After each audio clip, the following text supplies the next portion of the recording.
Congregation, you may be seated. Children can come forward for the children's message at this time.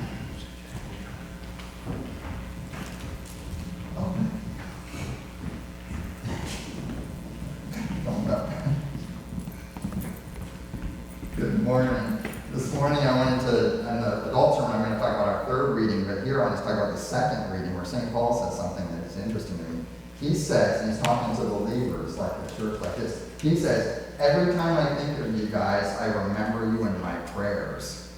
Isn't that nice? That St. Paul is a preacher like me, and there's a church like all of us, and what does he say to them? I think about you when? And pray for you. What would we pray for about the people of God? Maybe that they would be well, right? That the Lord would protect them, that they would be growing in their faith. Can you imagine? God invites us to pray for one another. And if I know that you're facing a particular struggle, if I know one of us has surgery, what should we do? Pray. Pray, right? Absolutely. Pastors pray for their people before every worship service. I and the elders go out that little side over there and pray for this very worship service. So let me ask you this. Do people pray for their pastors?